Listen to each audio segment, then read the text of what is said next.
வணக்கம். நியூஸ் ஃபர்ஸ்டின் முக்கிய செய்திகள். உலகத்திலே வரலாற்று சாதனையை நிலைநாட்டத் துடைக்கின்றது ஈரான்.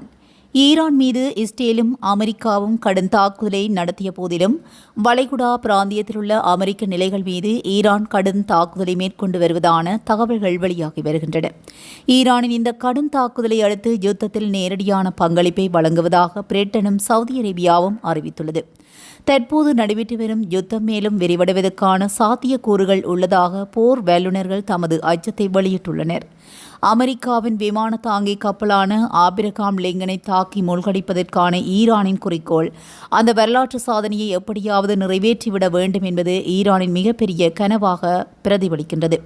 அந்த கப்பலை மூழ்கடித்து அமெரிக்காவை தோற்கடிப்பதுதான் ஈரானின் ஆரம்பம் முதலான ஒரு இலக்காக கருதப்படுகிறது. இந்த நிலையில் வளைகுடாவின் தற்போதைய யுத்த நிலைமைகள் தொடர்பில் தற்போது பார்க்கலாம்.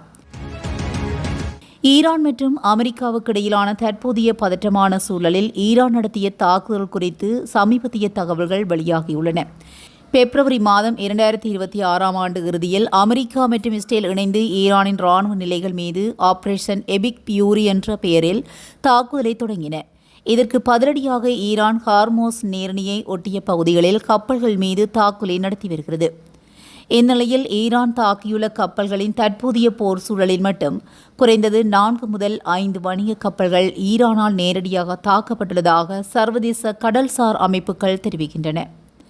ஓமான் கடற்கரை அருகே ஈரானின் காமிகேசான ரக ட்ரோன் படகு மூலம் இந்த கச்சா எண்ணெய் கப்பல் தாக்கப்பட்டது.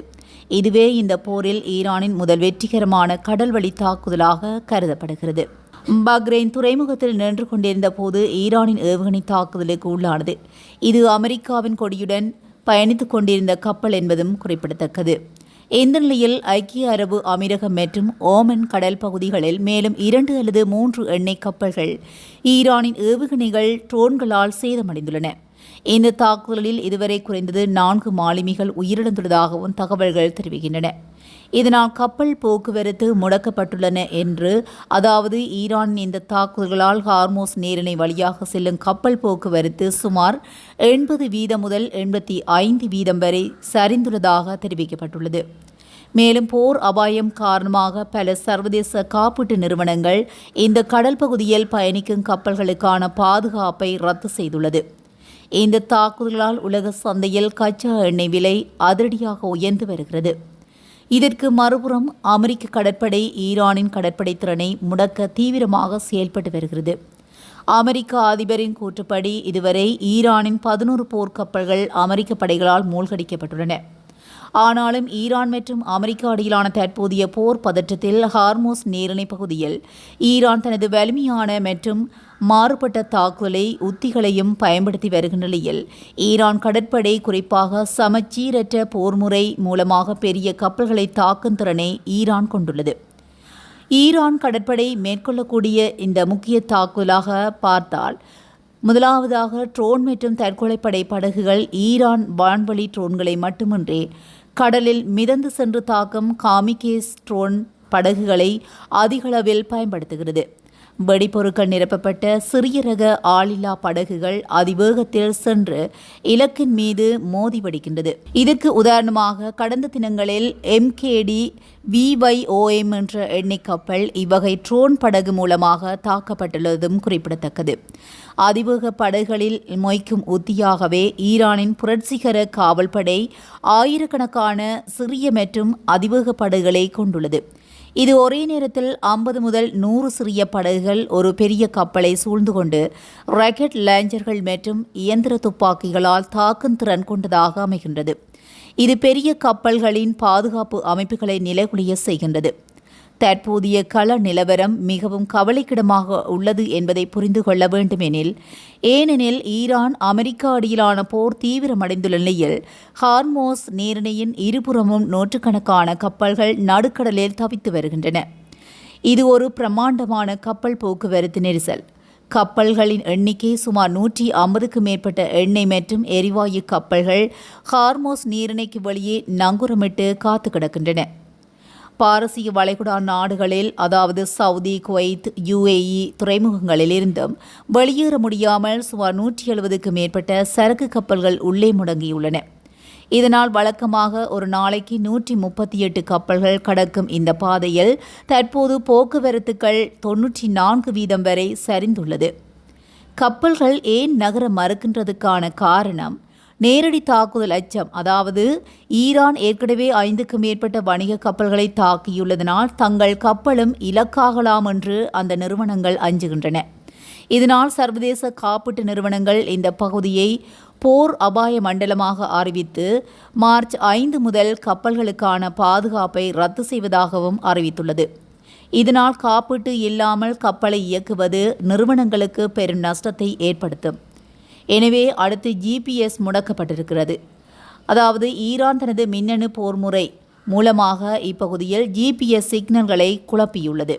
இதனால் கப்பல்களின் நேவிகேஷன் சிஸ்டம் தவறான இடங்களை காட்டுகிறது.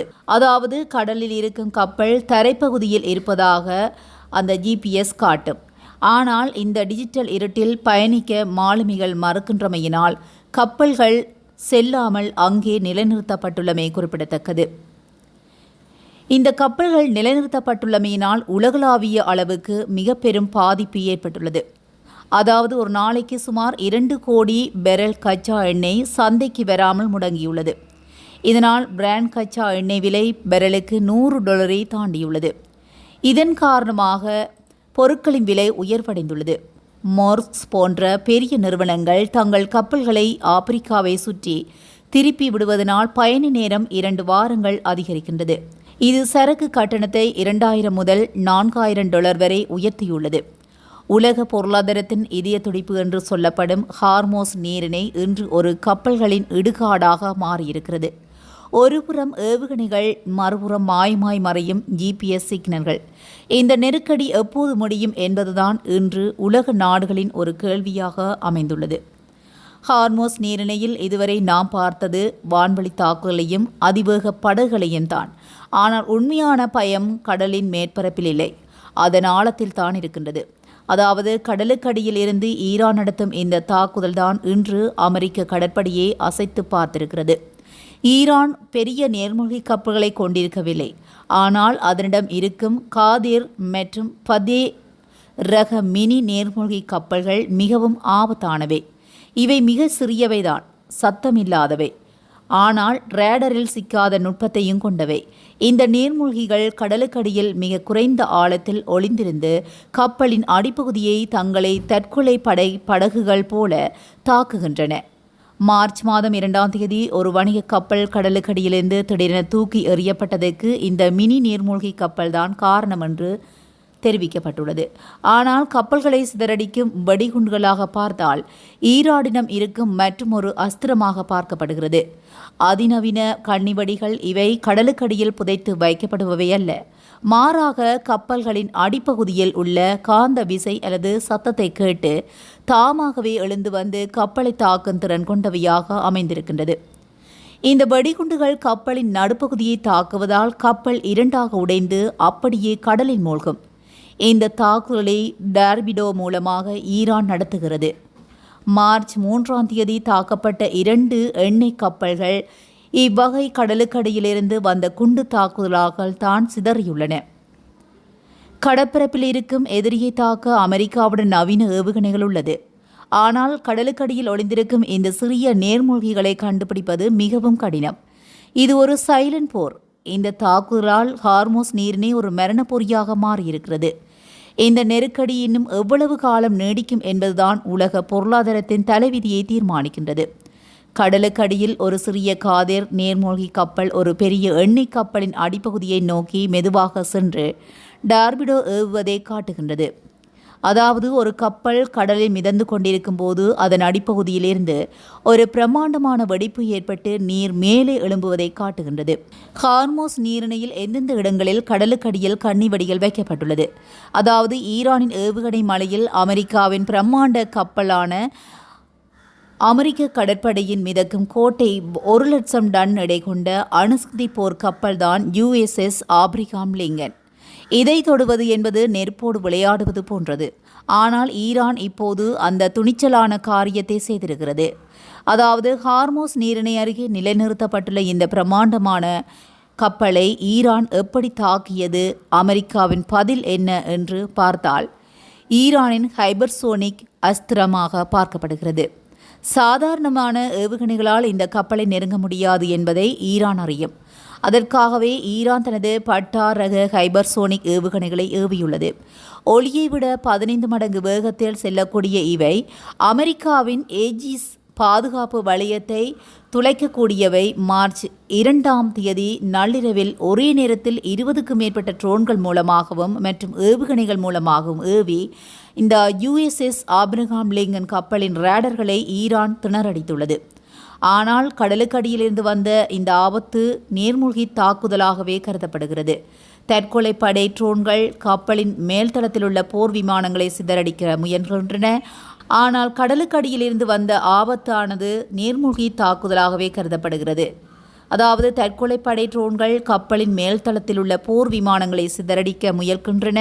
ஆனால் நீர்மூழ்கி தாக்குதல் என்பது கடலுக்கடியிலிருந்து ஈரானின் காதிர் நீர்மூழ்கி கப்பலை நோக்கி டார்பிடோக்களை ஏவியுள்ளது. இது USS ஆப்ரஹாம் லிங்கன் கப்பலுக்கு பாதுகாப்பாக இருந்த மற்றொரு டெஸ்ட்ரோயர் ரக கப்பல்களை நிலகுலிய செய்திருக்கின்றது. அமெரிக்காவில் ஏற்பட்டுள்ள பாதிப்பாக அமெரிக்காவின் வான் பாதுகாப்பு அமைப்புகள் பெரும்பாலான ஏவுகணைகளை தடுத்தாலும் ஒரு சில ட்ரோன் தாக்குதல்கள் கப்பலின் வெளிப்பகுதியை சேதப்படுத்தியதாக தகவல்கள் கசிந்துள்ளது. இதனால் கோபமடைந்த அமெரிக்கா ஈரானின் கடற்படை ஏவுகணை தளங்கள் மீது தனது F-35 போர் விமானங்கள் மூலம் கடுமையான குண்டு மழையை பொழிந்து வருகிறது. USS ஆப்ரஹாம் லிங்கன் போன்ற ஒரு கப்பலை தாக்குவது என்பது நேரடி உலகப் போர் தொடங்குவதற்கு சமம். எனவே ஈரான் இந்த துணிச்சல் மத்திய கிழக்கில் ஒரு மிகப்பெரிய தீயை பற்ற வைத்துள்ளது. இந்த போரில் யார் வெல்வார்கள் என்பது ஒரு கேள்விக்குறியாக அமைந்திருக்கின்றது. 1000 ஏவுகணைகள் தடுத்தாலும் ஒரு சிறு ஓட்டை போதும் ஒரு சாம்ராஜ்யத்தையே வீழ்த்த. USS ஆப்ரஹாம் லிங்கன் இன்று ஈரானின் கண்ணில் உறுத்தும் ஒரு முள்ளாக மாறியிருக்கிறது. இது ஒரு உலகத்திலேயே பெரும் சவாலாக மாறியுள்ளது. மேலும் இந்த பதிவின் உங்கள் கருத்துக்களை கீழே பதிவிடுங்கள். இதுபோன்ற செய்திகளை உடனுக்குடன் தெரிந்து கொள்ள நியூஸ் ஃபர்ஸ்டுடன் இணைந்திருங்கள். நன்றி, வணக்கம்.